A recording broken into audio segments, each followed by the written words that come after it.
I got a few more things to finish up over there. I can go eat dinner and drink a Modelo and Never heard of her. just hang out. So before we get started, tell me what the purpose of all this is. What are you trying to do? What is your mission, goal, and everything like that? Oh my gosh. I'm serious. Well, now that I'm under the gun, You're spending a lot of time on this. This is This is a little bit of effort here. a fair amount of effort. Well, I, being Sam Schneider, the gentleman you met me as, own a production company that is Bad Beard. Bad Beard's been in business for over a decade. It's done all the things, commercial, theatrical, you name it, photo, video, music, whatever. Along the way, I just started developing great relationships with great people, and I've always had a lot of fun, whatever industry or whatever opportunity I fell into. Speed and dust. That means the devil's in the room. Now, he has got to go. The devil is in the room. Let him out. Get him out of here. Get him out of here. Showed up. He showed up Well, fortunately, he's in the details, and that's how I run my program. And so over the Jiminy Jenkins. telling you, man, he's there.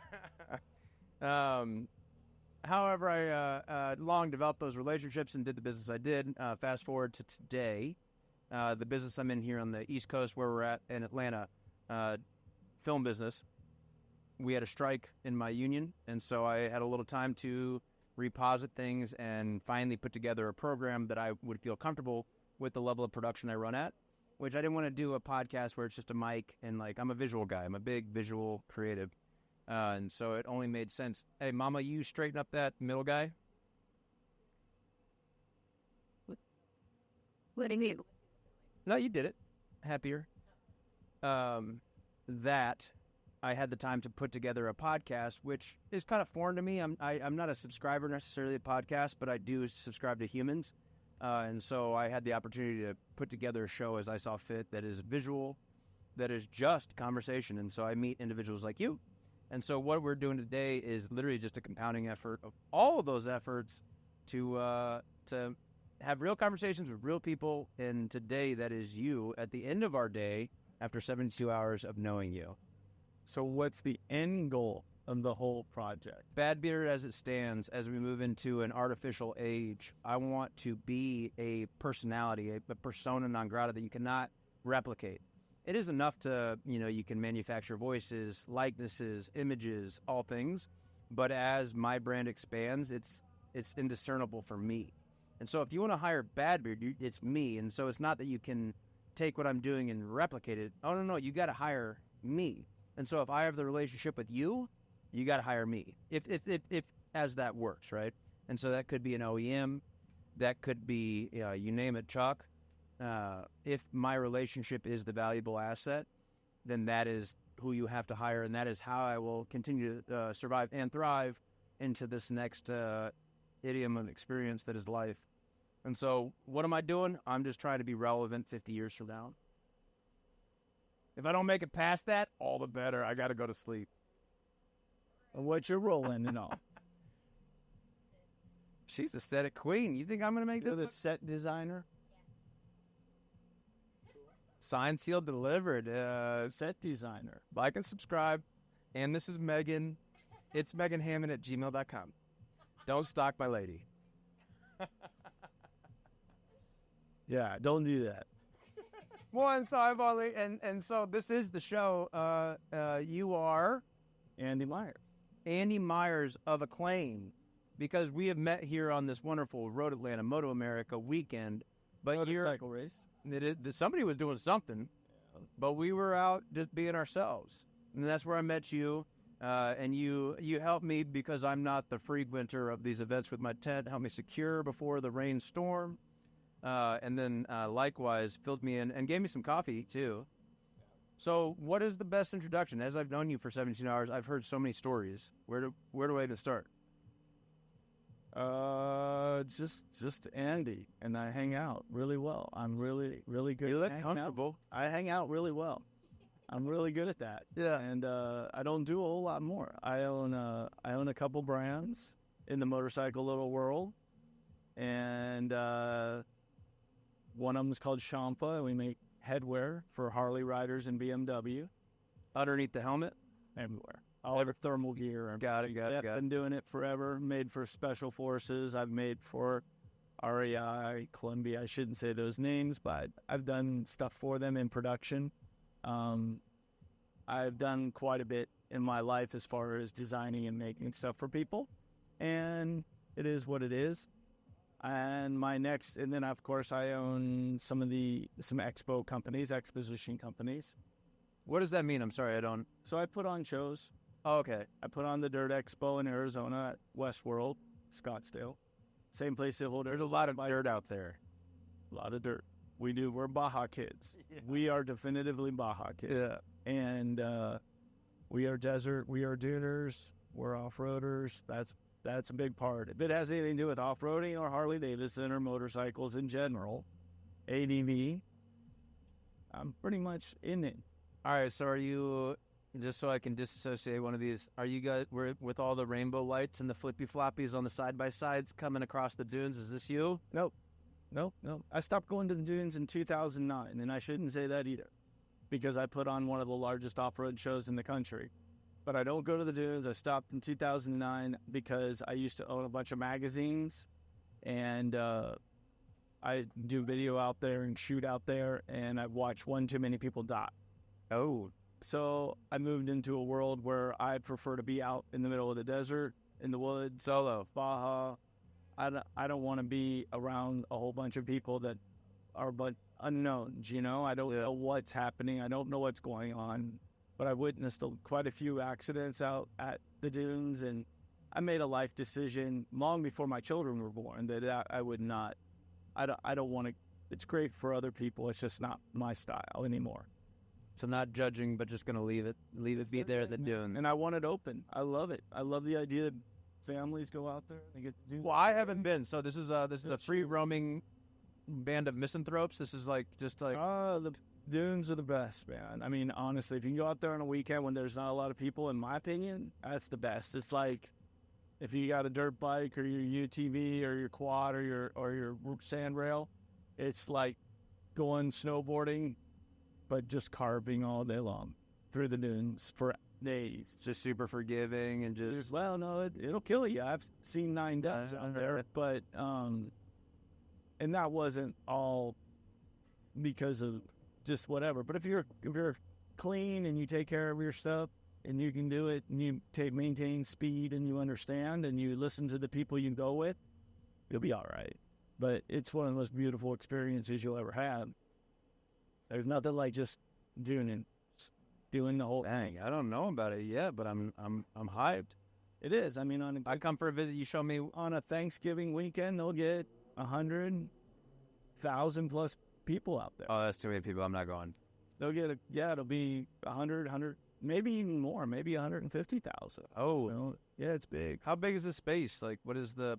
So the dunes for Glamis, it runs from about Brawley, south of the I-10, down to around Yuma. It's just for general knowledge. It's not exact, but runs to Yuma, then it hits the border. Mm-hmm. Then it crosses into Mexico. Mm-hmm. And then if you ever look at a satellite map of the dunes in Mexico, they're the largest dunes in the northern hemisphere. Okay.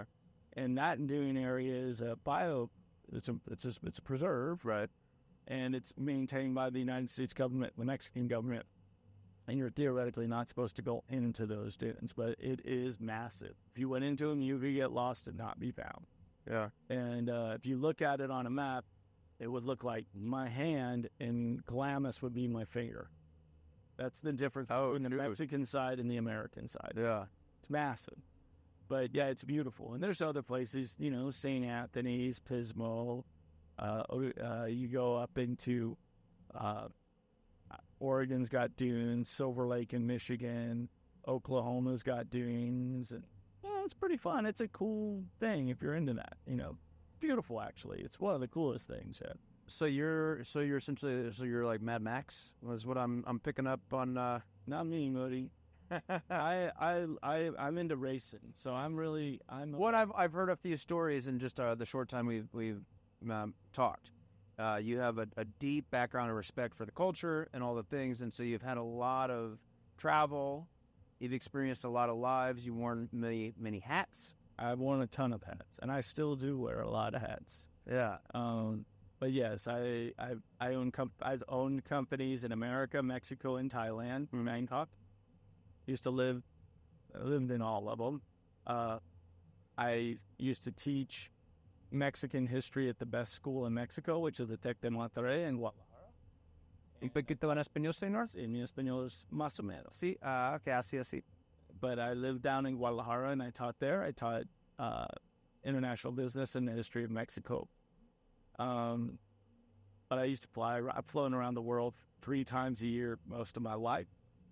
And When I remember a little motorcycle most of the world. Muay Thai in Thailand. Oh, yeah. Muay Thai all the time. Yeah. And loved that.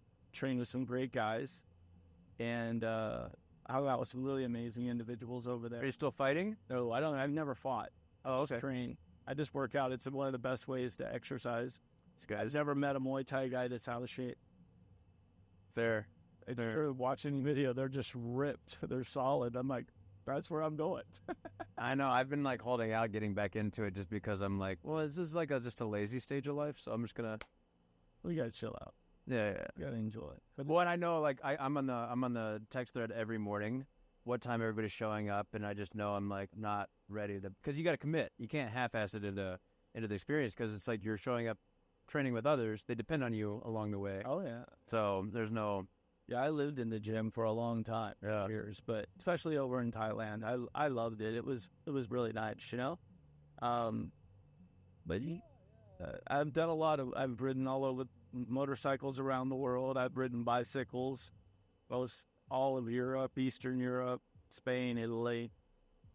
I've So what brought you to all these places? It wasn't enough to just stay at home and do the 9 to 5. Like, you had to. I got hit by a car, man, when I was a kid. When I was How old? I was in my second year of college. Maybe third year of college, down in Tucson, Arizona. I was a pro mountain bike guy or roadie. I was Cat 3 roadie and did some mountain biking. I was a terrible mountain bike guy, so I stayed in, I think the expert that realm. I was good at it, but I wasn't great. But I was good at downhill. Mm-hmm. But I was in a training ride and coming down a hill, and a car hit me. I got hit, and it broke every single bone on the right-hand side of my body. It took them 6 months to get all the rocks out of my face and back.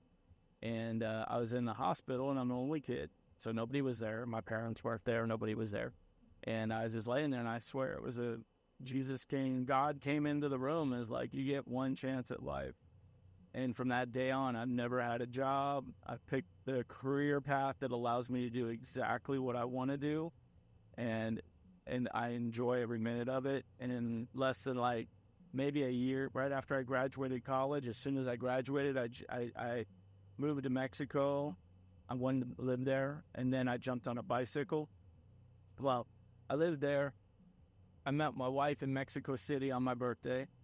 And then from there, I went and took off on a bicycle and bicycled all over, hung out. And I've never had a job. I just kind of. What did you go to school for? I'm really good at hanging out. Yeah, good at hanging out. Yeah. I've got a degree in political science. I've got a degree in history, and I've got a master's degree in business. Okay. 55.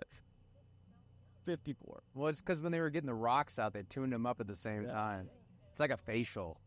Yeah, they're like, keep them tight with scar tissue. That'll be the next. A lot of Botox. Usually, when I get in the car, my lips just explode. I just go. But for these kind of events, I like to Let it all hang out. I get it. Keep it tight. Keep it tight. Yeah. Well, so that is how we met. We're at an event in a space. I won't say unfamiliar to myself, but specifically here as a vendor.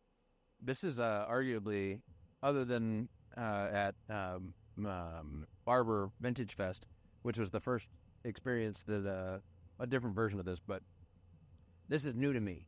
I've worked in and around environments like this for my whole life, but to come and be like, I am the guy doing a thing, which I'm not selling anything, but this is a new format for me. And so to meet somebody like that was fantastic because you have so many similarities to the life I've lived. Equally, I think we have a lot of similar friends. And so it was nice. There was a lot of curiosities in between us, separating us at times. I know this is good. You're here. The motorcycle market is extremely accommodating and welcome. And you'll find that about the off-road industry, too. Extremely nice people. Great families. Would you identify more in off-road than motorcycles? No. Are they? I'm pretty much the same because I do the dirt bikes, the adventure bikes. I ride every year to Sturgis or wherever. It's all just one big thing for me. It's what I do. Some people watch basketball and baseball and play golf for their vacations. For my vacations, I go ride a motorcycle wherever I want to go. And my whole family is part of the motorcycle market, specifically my wife. She is more into this probably than I am. And she, as far as bikers, like now she's more of a biker. She's more into Sturgis. She's into biker rallies. She's been doing this. I mean, we started out when we married. Before we married, we started the company. What was it called? Company of the Americas is the name of the corporation. It still is today. Okay. We had Company of the Americas in Mexico. We manufactured for some big companies. We lost everything.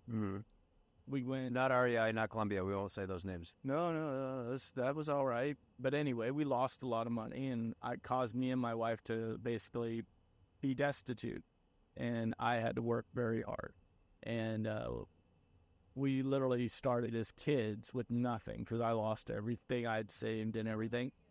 28, 27, 28. That's a good age to be poor. I was poor. No, it's not for a guy like me who I finished 2 college degrees in the time it takes most people to get one, and my master's degree. And I had already been a professor. So no, it was not good. There was no good time for me. I was like, this is really horrible.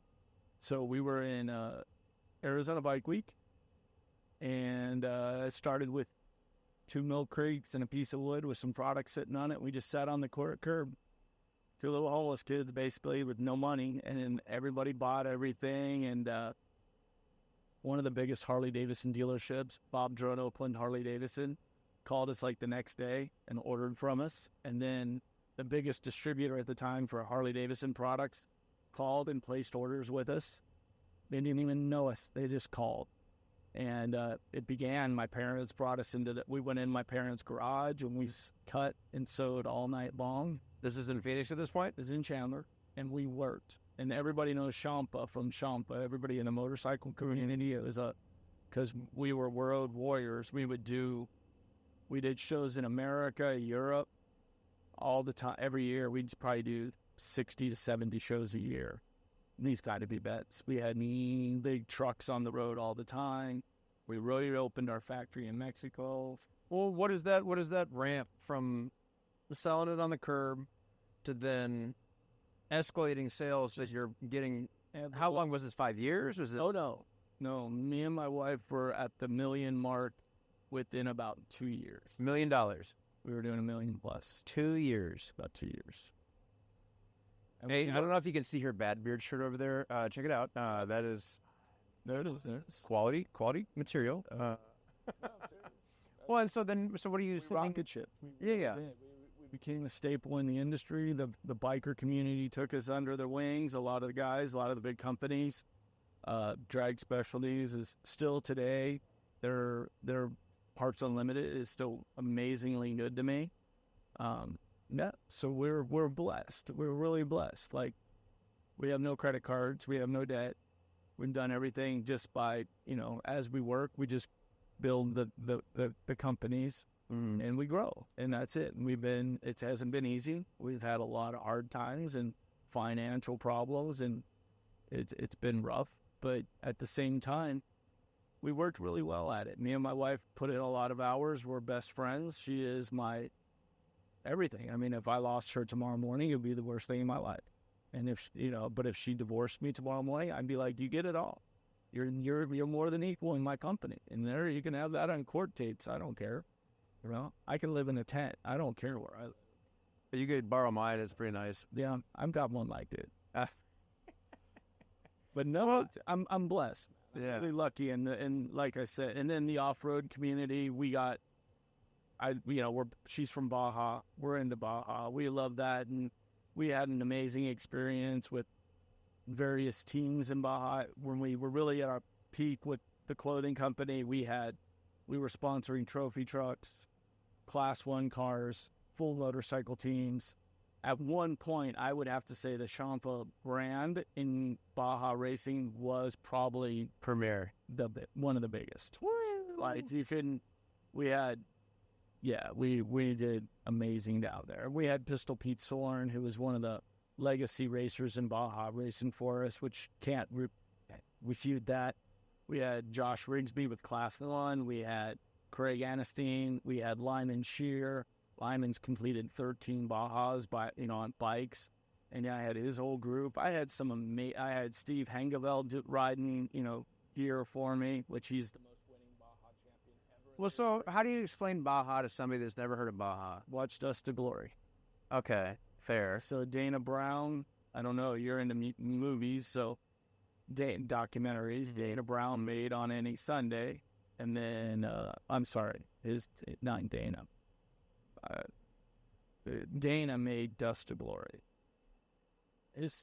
We'll fill it in after the gaps. The son of the dad who made On Any Sunday, Dana made Dust to Glory, who made Step Into Liquid, which are two of the most iconic documentaries ever made.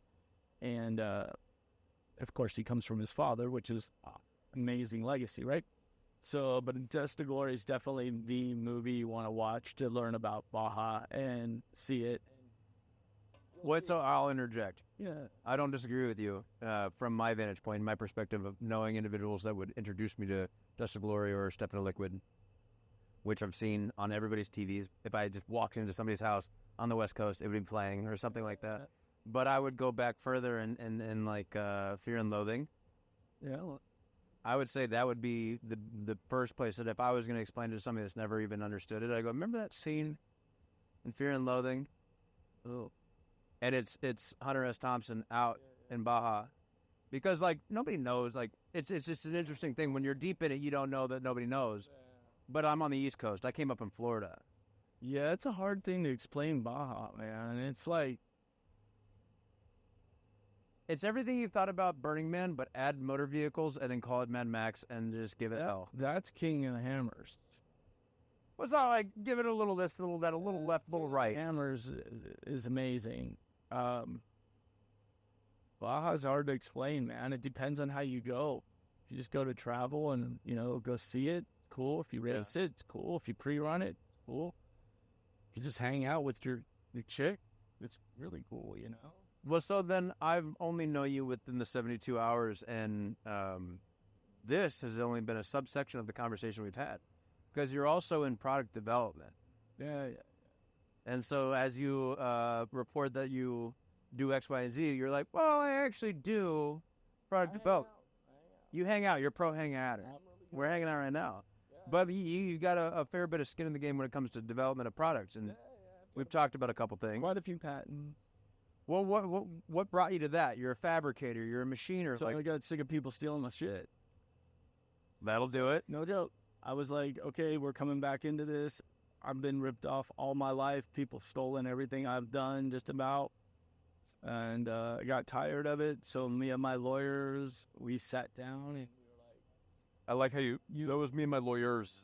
Yeah, I have more than one. Yeah. And I was like, we've got to do this better. And they were like, just start trademarking what you do, and pulling patents, what you want to do, and let's just do it. And it's brutally expensive, but at the end of the day, if any of it works, I'm good. So, and it's not for me; it's for my kids. So, and I don't do anything for myself. Everything you see that I make here goes into their funds for their college and their retirements and stuff. So, I work really hard for my children.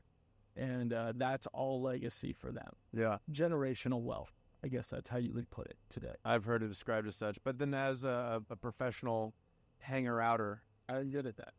you got to enjoy yourself a little bit. So when you're hopping on the bike, is this a nice bike? What are you hopping on?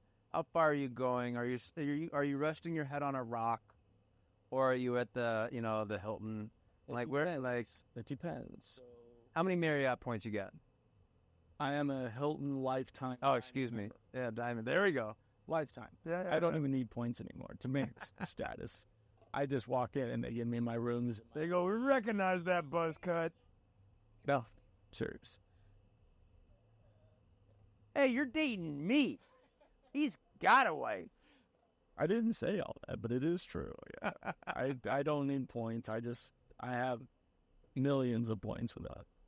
But no, when I ride, it just depends. My last big ride was I put together a dirt ride from the border of Mexico to Las Vegas. Thanks for the invite, dude. All dirt, 40 miles of road. That was it. I was gonna take you, but you didn't call. Damn. I'm not much of an inviter. I'm one of those intruder type guys. But people. Well, I don't know if you caught that win, but I just intruded on their operation and invited myself. There you go. That's all you got to do. So That was a fun ride, and I didn't make it all the way. I Pan Americas? tore my leg all up on that trip. Really tore my leg up. It was a good story, though. Yeah. A great story. So That's what we're in it for. So I was riding along the border of Mexico at about 11 o'clock at night, and my buddy Jim was in front of me, and of course I'm on an XR 650, Okay. and it's big, and I'm only 5'6", and he was on a KTM 300, which is basically a mountain bike with a motor. And I was carrying all the gear and all the gas because nothing fit on his bike.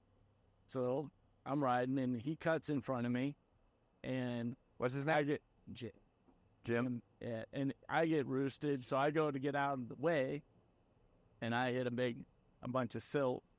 Needless to say, I go down. I can hear my knee pop over the engine, over the headset because I have music playing, and inside that I can hear it go. What unit are you wearing? What are you wearing? I run Cardo, Cardo guy. so Taylor, I see you. I ripped my leg open and went over, and a guy runs up, and this is 11 o'clock on the border, and the guy runs up, and he's like, stay down, we're calling the air evac, and I'm like, who the fuck are you? It was just me and this guy, Jim, in the middle of nowhere, and I'm like, I look up, and it's a whole bunch of Raptor Border Patrol guys. They were chasing us. They're like, we've been chasing you because who rides a dirt bike along the border at 11 o'clock at night? Hey, thank God, though. And they had like 3 of them. And the guy comes up, and I'm like, nah, man, just pick my bike up. I can ride it out. And he's like, he goes to pick it up, and he couldn't pick it up. And I'm like, I got it. And I one-legged it and pulled it up. And I got on it, and I fell down again. And then I was like, okay. And he's like, I'm calling air evac, man. And I'm like, he goes, you went down hard. And I'm like, I got it. Is it hot? What are you feeling? The knee? Yeah. Nothing. I didn't feel anything until about an hour later when it became like that big. Yeah. It ripped all the stuff inside. Yeah. But I got the bike back up, and I rode it out of the desert and back to a hotel. Well, forgive me for wincing in pain, but this last year I broke my knee. It hurt. It wasn't. It's not that I would have wished for tendons or ligaments, but I broke my patella in half. And so, if you do a hot dog, not that bad. All your tendons, ligaments stay in place, and it's a relative to quick recovery. I did a hamburger, and so then they all went.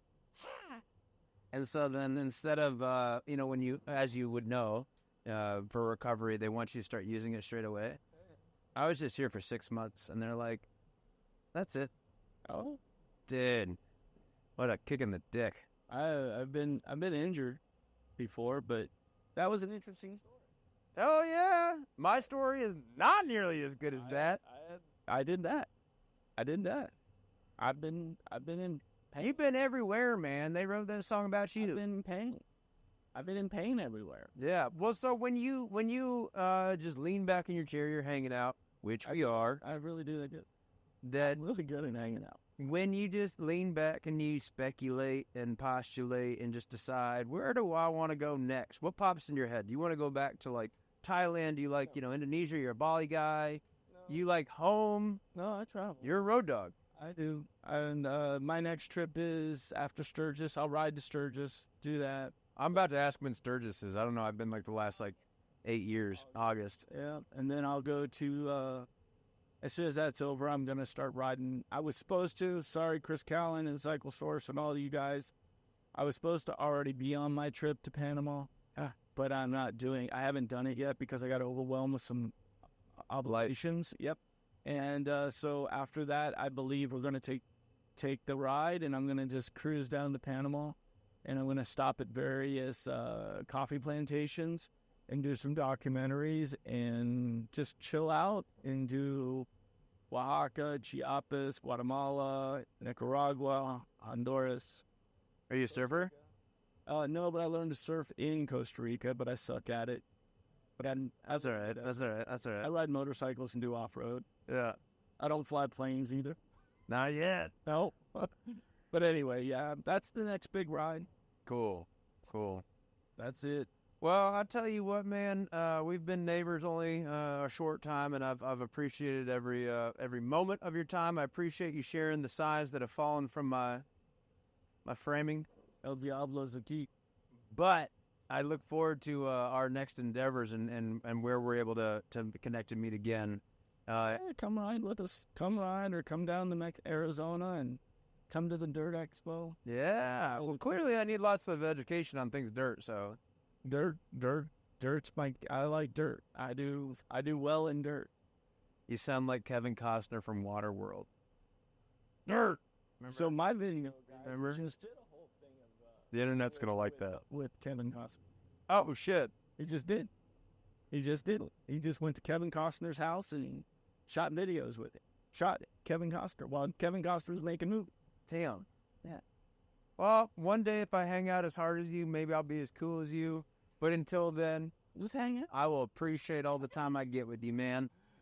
And so until the next time, these cameras right here, this one or this one, whatever you want to tell the world, whatever you have coming up or whatever you want to bring people's attention to, it is your time to shine.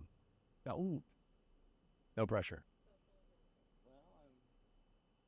I like to do motorcycles and coffee if you ever want to come drink coffee and We didn't even get that part. chit chat. Or you can come to the UTME rallies with us in Arizona, Mexico, Baja. Or you can go and see the Dirt Expo at Westworld in Scottsdale with us. Or you can visit Champa, SCHAMPA.com and see one of my clothing companies. And that's it. That's it. Not much more to me. Well, I tell you, friends, true as it is, I was a pleasure. And Good time. until our next time. Well, no problem. Cheers. What? Is that too much? No, that was everything. That was great. What do you think? That was 33 minutes, 24 seconds, 25 seconds, 26. I guess it's okay. I don't know. How do you feel about it? I enjoyed the I conversation. should chat with people all the time. Well, do you have good conversations or bad It's conversations? always a nice conversation, you know? I thought this one was fun, informative. But I'm Is it- saying, if you ever want to come down and hang out with Yeah. You got my Beedly Bopper? I liked it. What do you think? Did it record me? Was it recording me? We're still recording. So I hit this button. Look, check it out. So for your reference, just for all things considered, Let's see, 1, 2.